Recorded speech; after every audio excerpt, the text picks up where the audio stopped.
Қордайда қалтаның қамын ойлағандар ауылдың экологиясын керек қылмай отыр. Соның салдарынан өңірде қоқыс полигондары көбейді. Заңсыз орналасқандары тағы бар. Түйін қашан түпкілікті тарқайды? Әкімдік не деп отыр? Тілші айтсын.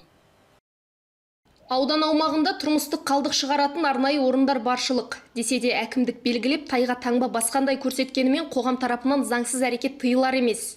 Мәселен, Қазақстан ғарыш сапары Қордай төңірегінен осындай 13 алаңды тапқан.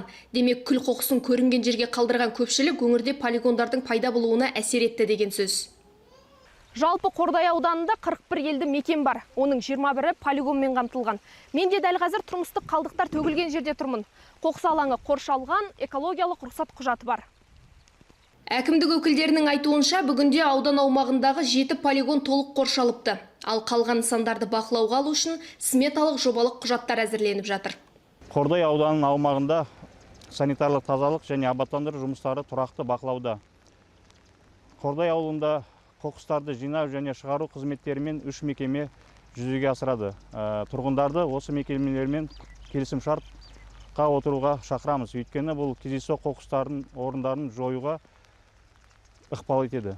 Айта кетейік, 2025 жылдан бастап ауданда Telegram-бот платформасы жұмыс істейді. Ол бойынша азаматтар заңсыз қоқыс орындарын суретке түсіріп, арнайы өтінім жолдау мүмкіндігіне ие. Мәселен, бұған дейін осы аталған жоба бойынша чат-ботқа түскен 28 өтінімнің барлығы уақытылы орындалыпты. Айналасына қоқыс тастағандар да жауапсыз қалмаған. Ауқымды қоқыс орындары ондай анықталған жоқ.